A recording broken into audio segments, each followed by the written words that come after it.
আল্লাহকে যে ব্যক্তি পেয়েছে সে দুনিয়ার সব পেয়ে গেছে। আল্লাহকে যে পায় নাই সে আসলে কিছুই পায় নাই, ইহকাল পরকালের কিছুই পায়নি। এখন আমরা আল্লাহকে পাবো কিভাবে, এটা বড় প্রশ্ন না? যে আল্লাহর কাছ থেকে, যে জান্নাত থেকে আমরা পৃথিবীতে চলে আসলাম, সেই জান্নাতে যেতে হলে তো আমাকে আল্লাহকে পেতে হবে।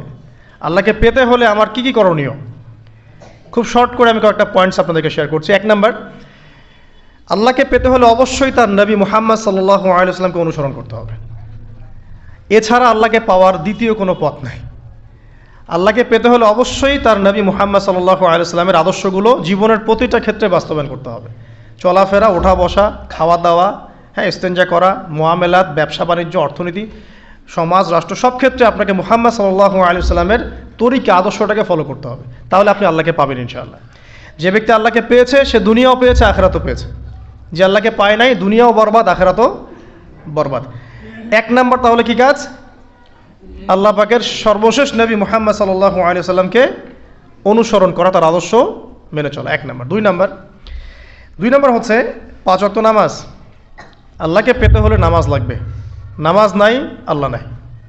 ওয়াস্তাঈনু বিস-সাবরি ওয়াস-সালাহ, তোমরা সবর এবং সালাতের মধ্য দিয়ে আল্লাহর সাহায্য প্রার্থনা করো। আমরা এই জন্য নামাজে বলি ইয়াকা না'বুদু ওয়া ইয়াকা নাস্তাঈন, আমরা শুধু আপনারই ইবাদত করি এবং আপনার কাছেই সাহায্য প্রার্থনা করি। তো আল্লাহকে পেতে হলে নামাজের কোনো বিকল্প নাই। যে ব্যক্তি নামাজ পড়ে না, আল্লাহর সাথে তার কোনো সম্পর্ক নেই, নো কানেকশন। আপনি যে কোনো কিছু চাচ্ছেন, সেজদায় পড়ে আল্লাহর সামনে আত্মসমর্পণ করেই চাইতে হবে। ওয়াসজুদ ওয়াক্তারিব, আল্লাহ পাক কি বলেছেন? সেজদা করো, নিকটবর্তী হও। তো ব্যাখ্যা অনেক করা যায়। নামাজ না পড়লে কিন্তু মানুষ কুফরিতে লিপ্ত হয়। যে ব্যক্তি মান তারাকা সালাতা মুতাআম্মিদান ফাকাদ কাফারা, যে ব্যক্তি সালাতকে অস্বীকার করে, ফরজ নামাজকে অস্বীকার করে, সে ব্যক্তি কিন্তু কুফরিতে চলে যায়। ঠিক আছে? তারপরে বাইনা রাজুলি ওয়া বাইনা শিরকি ওয়াল কুফরি তারকুস সালাহ, একজন মুমিন বান্দা এবং অমুসলিমদের মধ্যে পার্থক্যই নামাজ। নামাজের বিষয়ে অনেক কথা আমি আগেও বলেছি, আপনারা শুনেছেন, অন্য আলেমদের কাছেও শুনেছেন। এক বাক্যে নামাজ না পড়লে ইসলামের রশিটা কেটে যাবে। মুআয বিন জাবালকে নবী সাল্লাল্লাহু আলাইহি ওয়াসাল্লাম বলেছেন যে যদি মান তারাকা সালাতা মুতাআম্মিদান, কেউ যদি সালাতকে ইচ্ছা করে ছেড়ে দেয়, ফাকাদ বারিআত মিন জিম্মাতিল্লাহ, সে ব্যক্তি আল্লাহর জিম্মেদারি থেকে মুক্ত হয়ে যাবে। তার উপর আল্লাহর কোনো জিম্মাদারি নাই, আল্লাহর নিরাপত্তা, জিম্মাদারি থেকে সে মুক্ত। তো 5 ওয়াক্ত নামাজ আল্লাহ পাক আমাদের সবাইকে জামাতের সাথে পড়ার তৌফিক দান করুন। এর পাশাপাশি নফল নামাজ বাড়িয়ে দেওয়ার তৌফিক দান করুন, এবং স্পেশালি তাহাজ্জুদের নামাজ যদি পারেন 2 রাকাত হলেও নিয়মিত তাহাজ্জুদের নামাজ পড়ার তৌফিক আল্লাহ পাক আমাদেরকে দান করুন। আর নামাজের বাহ্যিকতা নিয়ে এত বেশি ঝগড়ায় যাবেন না। এখন আমরা যত ঝগড়া নামাজের বাহ্যিকতা নিয়ে, হাত বাঁধা, রফুল ইয়াদাইন, আমিন আর পায়ে পা, এগুলো নিয়ে ঝগড়ার শেষ আছে? নাই। ইসলামের বিরোধী শক্তিরা হাত ভেঙে ফেলার পায়তারা করে ফেলেছে অলরেডি। হাতই না থাকলে আপনি বাঁধবেন কোথায়? মনে করেন আপনার হাতই নাই, বাঁধবেন কি উপরে না নিচে? তো এই হাত তো ভেঙে ফেলার পায়তারা করা হয়েছে। এখন আপনি পড়ে আছেন বাঁধার কোন জায়গায় বাঁধবেন সেটা নিয়ে, অথচ পুরো বৈশ্বিক চক্রান্ত মুসলিমদের বিরুদ্ধে হাতটাই ভেঙে ফেলে দিবে। তুই বাঁধবি কোথায় হাত? তারপর দেখবো। এটা আমরা বুঝতে পারি না। এটা বোঝার জন্য যে জ্ঞান, ইলম, নূর দরকার, তা তো নাই আমাদের মধ্যে। এই জন্য আপোষের ঝগড়া নিয়ে পড়ে আছি। যে ছোটোখাটো যে ইখতিলাফি মাসআলাগুলো চলে আসছে দীর্ঘদিন থেকে, এগুলোর কোনো সমাধানে আসতে পারবে না কিন্তু কেউ। পক্ষে বিপক্ষে কথা চলতেই থাকবে কিয়ামত পর্যন্ত, ওইগুলো নিয়ে আমরা ব্যস্ত আছি। তো আমি রিকোয়েস্ট করব, নামাজের আধ্যাত্মিকত্বের দিকে ফোকাস করেন। নামাজের আধ্যাত্মিকত্ব কি? আপনি আল্লাহর সামনে দাঁড়িয়েছেন, দুনিয়ার সাথে এখন আপনার কোনো সম্পর্ক নাই, আপনি এবং আল্লাহ, মাঝখানে কিছু নাই। নামাজে যা পড়ছেন, সূরা ফাতিহা, অন্যান্য সূরা, রুকু, তাসবিহ, সিজদা, তাশাহুদ, দরুদ, অর্থ বোঝার চেষ্টা করেন এবং অর্থের দিকে ফোকাস করেন, আল্লাহকে পাবেন ইনশাআল্লাহ। সিজদায় রুকুতে যখন যাচ্ছেন, আপনি চিন্তা করেন যে আপনি মহাবিশ্বের মহা শক্তিধর আল্লাহ রাব্বুল আলামিনের সামনে মাথা নত করেছেন। আপনি চিন্তা করেন যে আল্লাহ আপনাকে দেখছেন। এখন যখনই মানুষ নামাজে দাঁড়ায়, আল্লাহ পাক তার দিকে দৃষ্টি নিবদ্ধ করে, এবং যখন মানুষ এদিক ওদিক তাকানো শুরু করে নামাজে, আল্লাহ পাক মুখ ঘুরিয়ে নেন।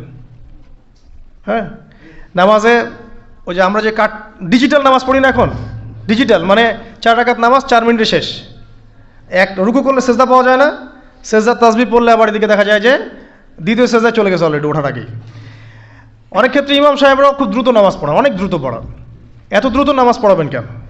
নামাজ জামাতে পড়লে সংক্ষিপ্ত করতে বলা হয়েছে, কিন্তু এত দ্রুত তো পড়তে বলা হয়নি। এখনও দেখবেন মক্কা মদিনায় গিয়ে নামাজ দেখবেন, মাশাআল্লাহ, নামাজটা তাদের মাশাআল্লাহ, এটার প্রশংসা না করলে হক আদায় হবে না। নামাজটা অসাধারণ, ধীর স্থিরভাবে। ফজরের নামাজ 20 মিনিট, 15 মিনিট, 20 মিনিট পড়াচ্ছে নামাজ, রিল্যাক্স। নামাজে দাঁড়ালে চমৎকার তেলাওয়াত হচ্ছে, আপনি ভুলে যাচ্ছেন নিজেকে। তেলাওয়াত হবে চমৎকার, এবং সবচেয়ে ভালো যিনি তেলাওয়াত করতে পারেন তাকে নামাজ দিতে হবে, রিল্যাক্সে নামাজ পড়বে। ক্ষেত্র বিশেষে আপনি শর্ট করতে পারেন, কিন্তু সবসময় কেন আমরা 4 রাকাত নামাজ 3 মিনিটে শেষ করে দেব? আবার নামাজের পর দোয়াটা হবে লম্বা, অথচ নামাজটাই ছিল দোয়া, নামাজটাই কিন্তু দোয়া। এখন সেজদায় আমরা যদি কান্নাকাটি করতে না শিখি, আল্লাহর সামনে আমি মাথা নত করেছি, এখানে নিজের মনের যত আবেগ আকুতি দোয়া এগুলো আল্লাহর সামনে ঢেলে না দিতে পারি, এই দোয়া কালাম না শিখি, তাহলে তো নামাজের আধ্যাত্মিকতা অর্জন হলো না। সাহাবীরা কেমন করে নামাজ পড়তেন যে নামাজ পড়ার পরেও তাদের গা থেকে তীর বের করা যায়? কিভাবে তারা নামাজ পড়তেন? তাহলে নবী সাল্লাল্লাহু আলাইহি ওয়াসাল্লাম কীভাবে নামাজ পড়তেন যে নামাজ পড়ার ফলে তার পা মোবারক ফুলে যাইত?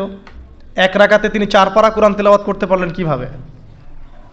তো তাদের নামাজ আর আমাদের নামাজ, আল্লাহ রাব্বুল আলামিন তার রাসূলের মাধ্যমে একটা হাদিসে জানিয়েছেন যে এমনও অনেক নামাজি আছেন, আউযুবিল্লাহ, আল্লাহ পাক আমাদেরকে তাদের অন্তর্ভুক্ত না করুন, যে নামাজ পড়ার পরে আল্লাহ রাব্বুল আলামিন এই নামাজটাকে ওই নামাজের মুখের উপর নিক্ষেপ করে দেয়, তোমার নামাজের আমার কোনো দরকার নেই। আল্লাহ পাক আমাদেরকে হেফাজত করুন। ধীর স্থিরভাবে পড়েন, রিল্যাক্সে, তাড়াহুড়োর কিচ্ছু নাই। ওমা খালাকতুল জিন্না ওয়াল ইনসা ইল্লা লিয়াবুদুন, শুধুমাত্র আল্লাহর ইবাদত করার জন্যই তো পৃথিবীতে এসেছি। হোক না দোকানটা 5টা মিনিট পরে খুললে কি হবে? হ্যাঁ, জমিতে যান, জমিতে আধা ঘন্টা পরে গেলে কি হবে? যে আল্লাহ পাক আপনাকে বাঁচিয়ে রাখতে পারেন, সে আল্লাহ পাক আল্লাহর পথে সময় দিলে আপনাকে অফুরন্ত রিজিকও তো দিতে পারেন না? আপনি আল্লাহর হয়ে যান, বাকি সব আল্লাহ আপনার দায়িত্ব নিয়ে নেবে ইনশাআল্লাহ। আপনি নিজে আল্লাহর হয়ে যান, আপনার সব কিছু দায়িত্ব কে নিয়ে নেবে? আল্লাহ নিয়ে নেবে। তো আল্লাহ পাক আমাদেরকে ধীর স্থিরভাবে আধ্যাত্মিকত্ব অর্জন করে নামাজ পড়ার তৌফিক দান করুন, আমিন। তো দেখুন, আল্লাহকে পাওয়ার সবচেয়ে সেরা মাধ্যম কি? নামাজ। তার আগে বলেছি নবী সাল্লাল্লাহু আলাইহি ওয়াসাল্লামের অনুসরণ। আল্লাহকে পাওয়ার তৃতীয় একটা মাধ্যম বলে দিই আমি, সওম বা রোজা রাখা। অল্প সময় গুটিয়ে নিচ্ছি, সওম বা রোজা রাখা। রোজা কেন আল্লাহকে পাওয়ার মাধ্যম জানেন? কারণ রোজা রাখা অবস্থায় আমরা কিন্তু গোপনে পানাহার করি না, করি? আমরা রোজা রেখেছি, গোপনে কিন্তু পানি খেতে পারি, কেউ দেখবে না। গোসল করছেন, আপনি পানি খেতে পারেন, কেউ দেখবে? দেখবে না। লুকিয়ে লুকিয়ে আপনি কিন্তু খাবার খেতে পারেন, কেউ দেখবে না, বাসায় কেউ নাই দেখার, কিন্তু আপনি খান না। আপনি সবর করেন, সহ্য করেন, একদম সূর্যাস্তের সময় গিয়ে আপনি ইফতার করেন। এই যে কাজটা আপনি কেন করেন? কারণ আপনি ফিল করেন যে আল্লাহ আপনাকে দেখছেন। কেউ আপনাকে দেখুক না দেখুক, আল্লাহ আপনাকে দেখছেন। এটাই হচ্ছে ইহসান, এটাই হচ্ছে আল্লাহ পাকের মারিফতকে উপলব্ধি করা। আল্লাহ রাসূল সাল্লাল্লাহু আলাইহি ওয়াসাল্লাম বলেছেন, ইহসান হচ্ছে আনতা আবুদাল্লাহা কাআন্নাকা তারা, তুমি এমনভাবে আল্লাহর ইবাদত করবে যেন তুমি আল্লাহকে দেখছো। ওয়া ইল্লাম তাকুন তারাহু ফাইন্নাহু ইয়ারাক, তুমি আল্লাহকে দেখতে না পারলেও বিশ্বাস করবে আল্লাহ তোমাকে দেখছেন। তো এটা রোজা রাখলে উপলব্ধি হয় না যে আল্লাহ আমাকে দেখছেন? এটা হচ্ছে আল্লাহকে পাওয়ার মাধ্যম। এই জন্য রমাজানের রোজা অবশ্যই রাখবো ইনশাআল্লাহ। পাশাপাশি এই যে সোমবার, বৃহস্পতিবার বা এই যে মাসের 3 দিন আইয়ামে বীজের সওম আছে, 13, 14, 15, আরাফার সওম, আশুরার সওম বা নফল সওম, এগুলো রাখার অভ্যাস করলে আল্লাহকে পাওয়া যাবে ইনশাআল্লাহ তাআলা। আল্লাহ পাক আমাদেরকে বেশি বেশি সওম রাখার তৌফিক দান করুন, এবং আমাকে আপনাদের সবাইকে বিগত জীবনে আমরা যারা বিভিন্ন সময় সওম রাখি নাই বা রাখতে পারি নাই, বা বিভিন্ন সালাত পড়ি নাই, পড়তে পারি নাই, এগুলোকে হিসেব করে আদায় করার তৌফিক আল্লাহ পাক দান করুন, আমিন। 4 নম্বর একটা মাধ্যম বলে দিই আল্লাহকে পাওয়ার, সেটা হলো তিলাওয়াতে কোরআন। কোরআন তেলাওয়াত যে যত বেশি করবে, অর্থ উপলব্ধি করে পড়বে, সে আল্লাহ পাককে চাক্ষুষ পাবে ইনশাআল্লাহ। মানে আল্লাহ রাব্বুল আলামিন একটা চিঠি দিয়েছেন, মনে করেন আপনাকে, আপনার একজন কথার কথা এক্সাম্পল দিচ্ছি, যে আপনার কোনো একজন বন্ধু আছে অনেক দূরের কোনো দেশে, তা আপনি তাকে দেখেনও নাই, আপনি তাকে চিনেনও, মানে আপনি তার চেহারা দেখেন নাই, তাকে চিনেন না, তার সাথে যোগাযোগের মাধ্যম হচ্ছে আপনার চিঠি বা মেসেজ, ঠিক আছে? এখন সে আপনাকে কিছু মেসেজ পাঠালো, এই মেসেজের মধ্যে সে কিছু ইনস্ট্রাকশন দিয়েছে যে এইগুলো করতে হবে, এগুলো করতে হবে, বা আপনার প্রতি ভালোবাসার ইজহার করছে। এখন এই মেসেজটা যদি আপনি পড়তে পারেন, তাহলে আপনি আপনার বন্ধুর সাথে একটা কানেকশন তৈরি করলেন না? বুঝতে পারছি না? আচ্ছা, এখন সমস্যা হচ্ছে কি, আমরা ওই মেসেজটা পড়তেই পারি না, আমরা তো কোরআনটা পড়তেই জানি না, তাহলে মেসেজটা পাবো কীভাবে? আর যারা পড়তে জানি সেই ভাষাটা বুঝি না। এখন ওই বন্ধু মনে করেন চিঠি লিখেছে বাংলা ভাষায়, আর আপনি বাংলা পড়তে জানেন না, তাহলে কি পারবেন উপলব্ধি করতে তার মনের ভাব, সেই বন্ধুর আবেগ, ভালোবাসা, প্রেম আপনি কি উপলব্ধি করতে পারবেন? লিখেছে সে উর্দু দিয়ে বা ইংরেজিতে, আপনি ইংরেজি বোঝেন না, ইংরেজি লিখতে পারেন না, তাহলে কি আপনি তার চিঠি বুঝতে পারবেন? এখন আমরা যেহেতু আরবি বুঝি না, এই কারণে কোরআনের মধ্যে কি বলেছেন আল্লাহ রাব্বুল আলামিন আমরা উপলব্ধি করতে পারছি না। আমি কি বুঝাতে পারছি? তো কোরআন শুধুমাত্র তিলাওয়াত করা যথেষ্ট নয়। তিলাওয়াত করলে আপনি প্রত্যেক হরফে 10 নেকি পাবেন, কোনো সমস্যা নাই, কিন্তু ওই মেসেজটাকে উপলব্ধি করতে হলে আপনার অর্থটা জানতে হবে। অর্থ জানলে পরে আপনি দেখবেন আল্লাহকে আপনি চাক্ষুষ সামনে পাচ্ছেন ইনশাআল্লাহ তাআলা। আপনি হতাশ হয়েছেন, হতাশা দূর করার জন্য সূরা আছে কোরআনে। বিপদে পড়েছেন, বিপদ দূর করার সূরা আছে কোরআনে। আপনার রিজিকের সমস্যা কাটানোর সূরা কোরআনে আছে। কোনো হাজতের প্রয়োজন, সূরা ইয়াসিন, হাজতের সূরা চলে আসে। অসুস্থ হয়েছেন, শেফার সূরা কোরআনে আছে। বা কাউকে জিন টোনা করা হয়েছে, বানটোনা করা হয়েছে, ওর শেফাও কোরআনে আছে। এমন কোনো বিষয় নাই যেটা আল্লাহ রাব্বুল আলামিন কোরআনের মধ্যে নাজিল করেন নাই। ব্যবসা করতে চান, কোরআন কথা বলবে, ঠিক আছে? আপনি সামাজিক বিষয়ে ডিল করতে চান, সূরা হুজুরাত কথা বলবে। আপনি ইতিহাস ভালোবাসেন, কোরআনে ইতিহাস দিয়ে ভর্তি করা আছে। আপনি কাব্য ভালোবাসেন, কবিতা পড়তে ভালোবাসেন, কোরআনের মধ্যে কবিতা দিয়েও ভর্তি আছে। আর রহমান আল্লামাল কোরআন খালাকাল ইনসান, এখানে ছন্দ আছে না? প্রত্যেকটা ছন্দ। ওয়ান নাজমি ইযা হাওয়া মা দাল্লা সাহিবুকুম ওয়া মা গাওয়া ওয়া মা ইয়ানতিকু আনিল হাওয়া, ছন্দ আছে না? আপনি উপন্যাস ভালোবাসেন, কোরআনে অনেক উপন্যাস আছে, পড়ে দেখেন। যা চান তাই পাবেন কোরআনে। এক কথায় আপনি আল্লাহকে পাবেন কোরআনের মধ্য দিয়ে। তো কোরআনের সাথে যার সম্পর্ক যত বেশি, আল্লাহর মারেফত সে তত বেশি পাবে ইনশাআল্লাহু আজ্জা ওয়া জাল। 4টা বলেছি না? 5 নাম্বার হচ্ছে হজ ওমরা করা। হজ ওমরা আল্লাহ পাক আমাদের সবাইকে বেশি বেশি করার তৌফিক দেয়। হজ এবং ওমরা এমন কিছু কাজ আছে যে কাজগুলো সরাসরি আপনার সাথে আল্লাহ পাকে কানেকশন করা হবে। আরাফার মাঠে যাবেন, ওই মাঠে কি কিয়ামত হবে না? আল্লাহকে চিনতে পারবেন এখানেই। তারপরে যে সাই করেন না, সাফা মারওয়া সাই করে, ওখানে গেলে আপনি বুঝতে পারবেন যে কিভাবে ইসমাইল আলাইহিস সালামকে পানি দেওয়ার জন্য তার মা হাজেরা এখানে দৌড়দৌড়ি করেছেন।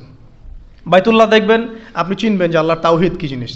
চোখে দেখার সাথে সাথেই আপনার ভিতরে এমন একটা ফিলিংস আসবে যেটা ভাষায় প্রকাশ করা যাবে না। চোখে দেখার সাথে সাথেই এমন একটা ফিলিংস আসবে, আপনাকে আমি এটা ভাষায় প্রকাশ করে বোঝাতে পারবো না। আপনি জানবেন ইব্রাহিম আলাইহিস সালাম এবং তার ছেলে ইসমাইল আলাইহিস সালাম বাপ বেটা মিলে রাজমিস্ত্রির কাজ করেছে। এটা আপনি জামজাম কূপ দেখবেন, পানি পান করবেন, আল্লাহকে চিনতে পারবেন যে এই কূপ তো অলৌকিক। এই কূপের মতো কূপ নাই পৃথিবীতে, এর পানি কখনো শেষ হয় না, এবং এই পানি খেয়ে মানুষ বেঁচে থাকতে পারে, খাবারের দরকার হবে না। দীর্ঘদিন পর্যন্ত এই পানি খেয়ে মানুষ বেঁচে থাকতে পারবে, খাবারের প্রয়োজন হয় না। তো এই পানির মধ্যে এমন কিছু উপাদান আছে যেটা মানুষের শরীরের রোগগুলোকে শেফা দিয়ে দিবে ইনশাআল্লাহ তাআলা আল্লাহর হুকুমে। তো প্রত্যেকটা কাজে রাসূল সাল্লাল্লাহু আলাইহি ওয়াসাল্লামের শহরে গেছেন মদিনায়, ওই মদিনার বাতাসটা আপনাকে বলে দিবে যে এটা একটা অন্যরকম শহর, ঠিক আছে? রাসূল সাল্লাল্লাহু আলাইহি ওয়াসাল্লামের রওজায় যাবেন, সামনে দাঁড়াবেন, আপনি আল্লাহকে চিনতে পারবেন। আপনি আর পৃথিবীতে থাকবেন না, অন্য জগতে চলে যাবেন।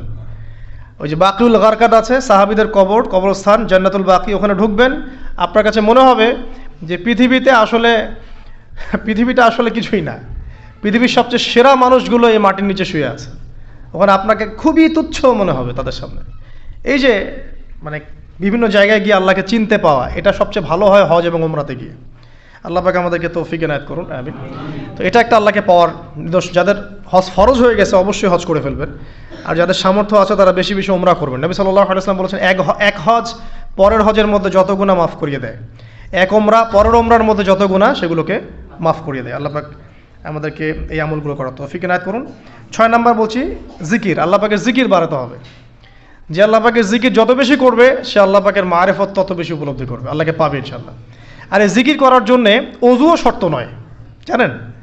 আল্লাহর জিকির করার জন্য কিন্তু অজু শর্ত নয়। আপনি মনে মনে চলতে ফিরতে অলওয়েজ সুবহানাল্লাহ, আলহামদুলিল্লাহ, আল্লাহু আকবার, লা ইলাহা ইল্লাল্লাহ, আস্তাগফিরুল্লাহ পড়তেই থাকতে পারেন। কষ্টের কিছু আছে? খালি জবান চলবে। মাঠে কাজ করছেন, ওই যে লাঙল দিয়ে কাজ করছেন, সেচ দিচ্ছেন, আপনি পড়তে থাকবেন আস্তাগফিরুল্লাহ ওয়া আতুবু ইলাইহি, লা হাওলা ওয়ালা কুওয়াতা ইল্লা বিল্লাহ, সুবহানাল্লাহ, আলহামদুলিল্লাহ, লা ইলাহা ইল্লাল্লাহ, আল্লাহু আকবার। কোনো সমস্যা নেই। রান্না বান্না করছে মেয়েরা, এটা করতে করতে পড়তে পারবে না? গাড়ি ড্রাইভ করতে করতে আপনি পড়তে পারবেন লা ইলাহা ইল্লাল্লাহ ওয়াহদাহু লা শারীকা লাহু, লাহুল মুলকু ওয়া লাহুল হামদু ওয়া হুয়া আলা কুল্লি শাইইন কাদির। যে কোনো কাজ করতে করতেই ইল্লাল ইস্তেনজা বাদ দিয়ে। ইস্তেনজা কি জিনিস? প্রসাব পায়খানা। এই সময় এগুলো মুখ দিয়ে বলবেন না, দরকার নাই। আপনি এখানে এরপরে যে সময়গুলো আছে এগুলোতে আপনি জিকির বাড়াবেন। যে যত বেশি জিকির করবে তার কলব তত বেশি পরিচ্ছন্ন হবে। যার কলব যত পরিচ্ছন্ন, আল্লাহর নূর তার কলবে তত বেশি আসবে, সে আল্লাহ পাকে তত কাছে পাবে ইনশাআল্লাহু আজ্জা ওয়া জাল। 7 নাম্বার দোয়া ইস্তেগফার বাড়িয়ে দেয়া। আল্লাহর কাছে বেশি বেশি দোয়া করতে হবে। দোয়া বাড়িয়ে দেন। দোয়ার জন্য হুজুর ডাকতে হবে না, দোয়ার জন্য আমাকে ডেকে বাসায় খাওয়ানোরও দরকার নেই আপনার। দোয়ার জন্য আপনি যথেষ্ট। নামাজে দাঁড়ান, নামাজের সেজদায় দোয়া করেন, নফল নামাজ পড়েন, নফল নামাজের সেজদায় দোয়া করেন, নামাজের পরে হাত তুলে দোয়া করেন প্রয়োজনে, নামাজে সালাম ফেরানোর আগে দোয়া করেন, যে কোনো ভালো কাজ করেছেন তারপর দোয়া করেন, ঠিক আছে? কোরআন তেলাওয়াত করলেন দোয়া করেন, তাহাজ্জুদের ওয়াক্তে দোয়া করেন, বৃষ্টি পড়ছে তখন দোয়া করেন, ঠিক আছে? মানে দোয়া কবুলের মোমেন্ট, সময়গুলো, আজান হয়েছে, আজান ইকামতের মাঝখানে দোয়া করেন, এই যে এখন খুতবা হচ্ছে এই সময় দোয়া করেন, দোয়া কবুল হবে। দিনী মজলিসে বসেছেন, দোয়া করেন, দোয়া করতে থাকেন মনে মনে। যত বেশি আপনি দোয়া করতে পারবেন আল্লাহর কাছে, ইনশাআল্লাহ আল্লাহকে আপনি তত কাছে পাবেন ইনশাআল্লাহ। এটা আল্লাহকে পাওয়ার অন্যতম মাধ্যম। এবং ইস্তেগফার, ইস্তেগফার মানে কি? তওবা করা। আস্তাগফিরুল্লাহাল্লাযী লা ইলাহা ইল্লা হুয়াল হাইয়ুল কাইয়ুম ওয়া আতুবু ইলাইহি। এটা বেশি বেশি পড়বেন, দিনে কমপক্ষে 70 বার বা 100 বার পড়ার চেষ্টা করবেন। আল্লাহ পাক তৌফিক দান করুন। কয়টা বলেছি ভাই? 7টা। আচ্ছা, 8 নাম্বার হচ্ছে সদকা করা। সদকা, দান সদাকা আল্লাহর কাছে খুব বেশি পছন্দের। দান সদকা করার জন্য সম্পদ লাগে না, আমার কথা শোনেন। দান সদকা করার জন্য সম্পদ লাগে না, কলিজা লাগে, মন লাগে। বহু বড় বড় মানুষ আছে দান সদকা করতে পারে না, কোটিপতি, জাকাত দেয় না, আছে না? আর বহু গরিব মানুষ ভ্যান চালায়, কৃষিকাজ করে, দেখবেন 100 টাকা দান করে দিল। মন থাকতে হয়, মন, কলিজা বড় থাকতে হয়। তো যাদের কলিজা বড়, মন বড়, তারা দান সদকা করতে পারবে ইনশাআল্লাহ। আর যার মন বড়, সেখানেই তো আল্লাহ নূর আসবে। সংক্ষিপ্ত মনে কি, সংকীর্ণ মন আল্লাহ নূর কোত্থেকে আসবে? কথা বুঝতে পারে নাই? তো দান সদকা বাড়ান। আপনি 1 টাকা দান করেন, 5 টাকা দান করেন, হালাল রিজিক থেকে 1 টাকা দান করেন, সেটা আল্লাহর কাছে অনেক বেশি পছন্দের। একটা হাদিসে নবী সাল্লাল্লাহু আলাইহি ওয়াসাল্লাম বলেছেন, হালাল উপার্জন থেকে আল্লাহর বান্দারা যখন একটা খেজুরও দান করে, আল্লাহ পাক সেই একটা খেজুরকে আস্তে আস্তে বড় করতে থাকেন, বড় করতে থাকেন, বড় করতে থাকেন। এটা এক পর্যায়ে পাহাড়ের সমান হয়ে যায়। এবং কিয়ামতের মাঠে মানুষ তার দান এবং সদাকার যে ছায়া, এই ছায়ার নিচে অবস্থান করবে। আপনার বিপদ হয়েছে, দান সদকা করেন, বিপদ দূর হয়ে যাবে ইনশাআল্লাহ। জটিল কোনো রোগ হয়েছে, কোনো ডাক্তার ট্রিটমেন্ট করতে পারছে না, সদকা করেন, রোগ ভালো হয়ে যেতে পারে ইনশাআল্লাহ। সদকার ব্যাপক ফজিলত আছে। সদাকা, দান সদাকা, দোয়া, এগুলো তাকদিরের যে বিপদ আপদগুলো আছে না, ঝুলে আছে, আমাদের তাকদিরে বিপদ আছে না অনেক, এগুলোকেও সরিয়ে দিতে পারে আলহামদুলিল্লাহ। এই শক্তি আছে দোয়া এবং দান সদকার মধ্যে। আল্লাহ পাক আমাদেরকে বেশি বেশি সদাকা করার তৌফিক দান করুন, আমিন। আর সদাকা নফল না করতে পারলেও কমপক্ষে ফরজ জাকাতটুকু দিবেন, ফরজ জাকাতটুকু দিবেন। কারণ জাকাত, সদকা এবং ব্যবসা, এগুলো হচ্ছে ইসলামিক অর্থনীতির মূল ভিত্তি, এর সাথে কৃষিকাজ। আর দুটো বলে শেষ করে দেই। 9 নম্বর হচ্ছে আমর বিল মারুফ এবং নাহি আনিল মুনকারের কাজ করা, মানে সৎ কাজের আদেশ করা, মানুষকে অসৎ কাজে নিষেধ করা। এই কাজটা যে যত বেশি করবে সে তত বড় ব্যবসায়ী। কারণ কি, আপনার দাওয়াতে, আপনার লেকচার শুনে, আপনার বই পড়ে, আপনার নসিহত শুনে যদি একটা মানুষও দিনের পথে ফিরে আসে, ওই একটা মানুষের সারা জীবনের যে নেক কাজ, এই সমস্ত নেক কাজের একটা অংশ আপনি পাবেন ইনশাআল্লাহ। আবার আপনি কাউকে অন্যায় থেকে বারণ করেছেন, আপনার দাওয়াত শুনে কেউ সিগারেট ছেড়ে দিয়েছে, মাদক ছেড়ে দিয়েছে, জেনা ছেড়ে দিয়েছে, পর্ন ছেড়ে দিয়েছে, বা হারাম সুদ ছেড়ে দিয়েছে, ওই মানুষটা এখন সারা জীবন যত ভালো কাজ করবে, এই পুরো ভালো কাজের একটা অংশ আপনি পাবেন ইনশাআল্লাহ। এর চেয়ে বড় কিন্তু কোনো ব্যবসা নাই। এই কাজটা করলে আল্লাহ পাকের রহমত নেমে আসে, আর এই কাজটা ছেড়ে দিলে আল্লাহ পাকের গজব নেমে আসবে। যখন মানুষ ন্যায়ের আদেশ এবং অন্যায় নিষেধ ছেড়ে দিবে, আল্লাহর গজব নেমে আসবে। আর মানুষ যত বেশি সৎ কাজে আদেশ করবে, অসৎ কাজে নিষেধ করবে, আল্লাহর রহমত তত কাছে আসবে ইনশাআল্লাহ। আল্লাহকে পাওয়া যাবে ইনশাআল্লাহ তাআলা। আল্লাহ পাক আমাদেরকে তৌফিক এনায়েত করুন। আর সর্বশেষ একটা বলে শেষ করে দেই, সেটা হলো যে আল্লাহর দিনকে, আল্লাহর দিনের খেদমত করা বা দিনের কল্যাণে নিজেকে নিয়োজিত রাখা। আল্লাহর দিনের খেদমত করা বা দিনের কল্যাণে নিজেকে নিয়োজিত করলে আল্লাহ পাককে পাওয়া যাবে ইনশাআল্লাহ। এই পৃথিবীতে আল্লাহ পাকের সবচেয়ে গুরুত্বপূর্ণ জিনিসটা কি? নিয়ামতটা কি? আল্লাহর দিন না? এই দিন ছাড়া কি পৃথিবীতে আর কিছু আছে?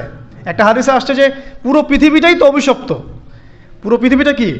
অভিশপ্ত। শুধুমাত্র দিনের এলেম অর্জনের জায়গা ছাড়া, তালেবে এলেমদের জায়গা ছাড়া, দিনী মাহফিলগুলো ছাড়া, যেখানে নামাজ হয় এই জায়গাগুলো ছাড়া বাকি সব অভিশপ্ত জায়গা। তো এখানে পৃথিবীতে সবচেয়ে গুরুত্বপূর্ণ এবং ইম্পর্টেন্ট, আল্লাহর কাছে প্রিয় জিনিসটা কি? আল্লাহর দিন।